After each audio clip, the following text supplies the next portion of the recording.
Assalamualaikum warahmatullahi wabarakatuh. Bertemu lagi kita dalam program Ibrah yang dibawakan oleh Harian Metro. Tuan-tuan hadirin yang dikasihi sekalian, Alhamdulillah Ramadan datang lagi pada kita kali ini, mendekatkan diri pada Allah di bulan Ramadan yang mulia ini.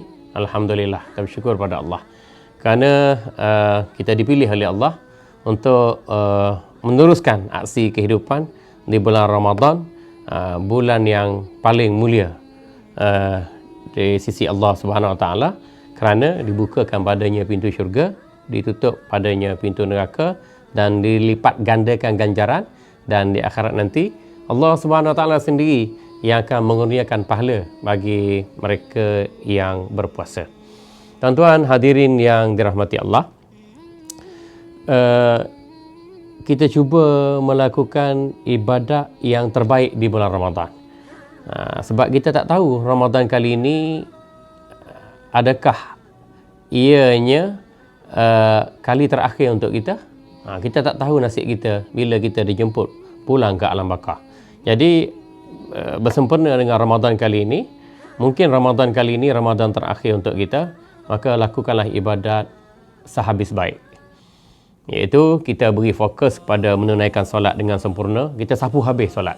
Solat fardu, solat sunat, muakkad, ghairu muakkad, solat sunat wudu, solat duha, solat isyraq, solat sunat taubat atau solat sunat awabin antara maghrib dengan isyak. Begitu juga qiyamul lail, begitu juga solat witir. Ni di Ramadan ni lah kita nak beli borong pelaksanaan solat, sama ada solat fardu ataupun solat sunat. Yang kedua, kita tunaikan puasa secara terbaik. Kita bukan sekadar menahan diri daripada perkara-perkara yang membatalkan puasa, makan, minum atau jimat di siang hari, tetapi kita menahan diri kita daripada melakukan perkara yang makruh, yang tidak bermanfaat atau yang sia-sia. Ya? Maknanya nak banyak tengok gadget, nak layang Facebook, Twitter, Instagram, WeChat, WhatsApp, dengan habis masa gitu rugilah kan. Jadi kita minimalkan penggunaan pada perkara-perkara yang bermanfaat dan faedah, dan kalau melalaikan tu, kita cepat-cepat hentikan aktiviti kita dan kita beri fokus pada baca Quran, pada zikir, pada wirid, pada i'tikaf, pada qiyamul lail, pada mengaji Quran dan lain-lain, ya.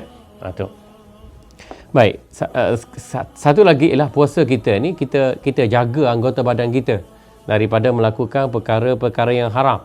Okey, jaga mata daripada melihat benda yang haram, jaga tangan, jaga kaki daripada melakukan perbuatan yang haram dan makruh, jaga perut atau mulut dari menerima makanan, minuman atau kepenggunaan barang yang haram dan juga syubhat, Kerana apa yang kita makan itu masuk dalam perut, dia jadi darah daging dan dia jadi sifat. Kalau makanan yang haram atau makruh, sifatnya ialah dia menjadi baja kepada nafsu amarah bisu dan menumbuhkan sifat-sifat yang keji dalam hati. Itu yang kita terarah kepada kejahatan, malas melakukan ibadat, benci kepada orang yang melakukan ibadat, kita suka dengan adat dan mesra dengan maksiat. Kan? Itu memalingkan kita dari perjalanan menuju akhirat.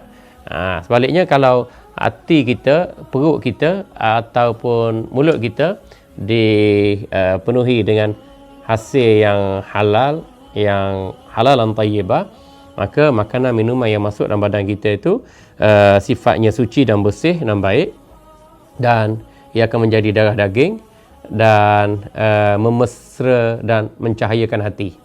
Jadi hati yang mesra dan bercahaya ni, ia akan menghantar isyarat-isyarat yang baik kepada badan untuk melakukan kebaikan. Jadi fikiran, tubuh badan dan hati sukakan kebaikan, melakukan kebaikan dengan sejahtera dan merasa seronok dengan ibadat yang dilakukan, dan ibadat yang dilakukan itu boleh mencerna kemanisan iman.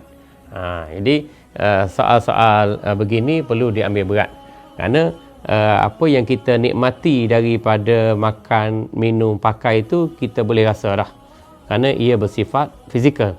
Tetapi tiba Ramadan kali ini, Ramadan yang terakhir, kita cuba nikmati ibadat-ibadat kita tu yang kita buat secara spiritual.